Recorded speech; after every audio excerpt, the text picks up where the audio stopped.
In today's HealthCast, a shocking new report shining a light on childhood obesity and how it's grown into a worldwide crisis in the last several decades.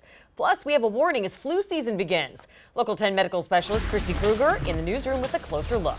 Got lots of warnings right now. This week, researchers from the World Health Organization released the findings from their analysis of more than, get this, 2,400 individual smaller studies on childhood obesity. The earliest studies dated all the way back to 1975, and the most recent ones were done just last year.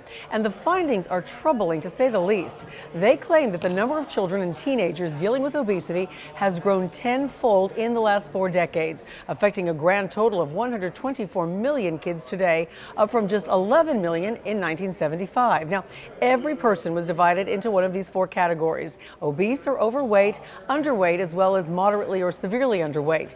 If the current trend holds, researchers say by the year 2022, the number of overweight and obese children will surpass the number of moderately or severely underweight little ones. And those researchers found that childhood obesity grew dramatically in that window. 40 years ago, the percentage of children living with obesity was less than 1% among both boys and girls. By 2016, those figures had grown to 5.6% with girls and 7.8% with boys. The areas of the world that saw the greatest spikes, they were nations in the South Pacific, as they're like the Cook Islands, as well as the USA, along with Egypt and Saudi Arabia. Meanwhile, the number of underweight young people also grew dramatically. That figure now standing at 192 million children worldwide.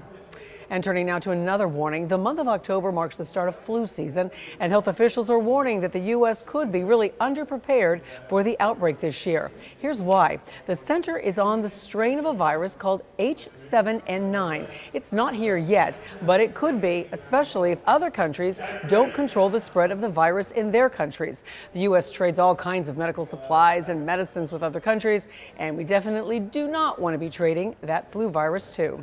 Experts also say that Hurricane Maria could also have an impact on this year's flu season because Puerto Rico's ability to produce certain drugs has been severely impacted. Doctors are urging you to get out there and get that flu shot. With your HealthCast, I'm Christy Kruger.